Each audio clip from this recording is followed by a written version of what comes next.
नमस्कार मित्रों, मेरा नाम है नवीन भाटिया और आप देख रहे हैं विसल ब्लोअर न्यूज इंडिया। आज की चर्चा का विषय है 9 सरकारी बैंकों की दयनीय स्थिति।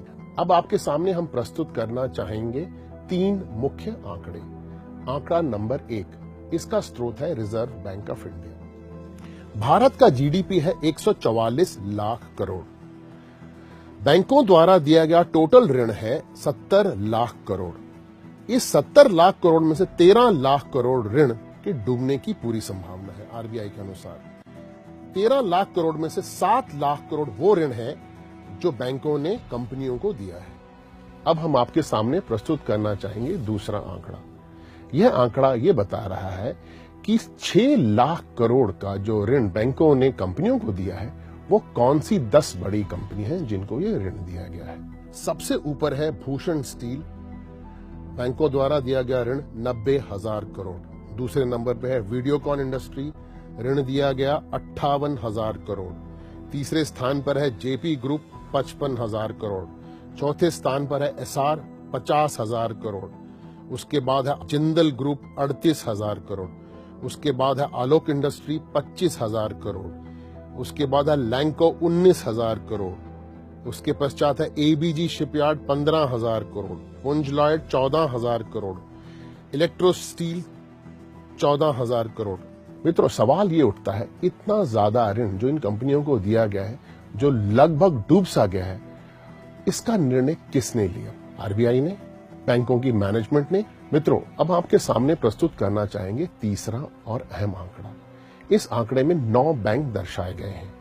ये वो बैंक हैं जो आरबीआई की लिस्ट में हैं। आरबीआई मानता है ये बैंक डूबने की कगार पर है। आरबीआई बैंकों को 2 भागों में बांटता है। बैंक जिनकी कैपिटल टू रिस्क रेशियो 7.75% होती है, उनको बैंक कहता है पीसीए, मतलब प्रॉम्प्ट करेक्टिव एक्शन, इस कैटेगरी में। दूसरी कैटेगरी है बैंक जिनकी कैपिटल टू रिस्क रेशियो 3.625% से नीचे होती है। बैंक उन बैंकों को कैटेगरी में रखता है क्लोज, यानी बंद कर दिए जाए ये बैंक, या इस बैंक का किसी दूसरे बैंक से विलय कर दिया जाए। आरबीआई की नोटिफिकेशन जो 13 अप्रैल 2017 को दी गई थी, उसमें 2 bank PCA prompt corrective action category में डाले गए। पहला बैंक है आईडीबीआई बैंक, दूसरा बैंक है यूको बैंक। इसका मतलब यह है कि ये बैंक अब किसी भी व्यवसायी या किसी भी कस्टमर को कोई भी लोन दे नहीं सकते। और 7 बैंक जो पीसीए की अगली लिस्ट में आने वाले हैं आरबीआई द्वारा, वो है Indian Overseas Bank, Bank of Maharashtra, Central Bank of India, Dena Bank, United Bank of India, Corporation Bank और आंध्रा बैंक। मित्रों, खबर के पीछे की खबर यह है कि 9 बैंक डूबने की कगार पर है।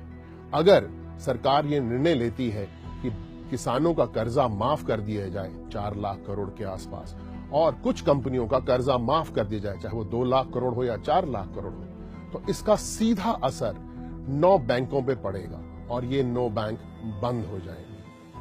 और वो कस्टमर जिन्होंने अपनी जीवन की जमा पूंजी, एफडी और चीजें इन बैंकों में लगा रखी हैं, उस पर क्या असर पड़ेगा, ये एक बहुत बड़ा सोचने का विषय है। मित्रों, देखते रहिए विसल ब्लोअर न्यूज इंडिया।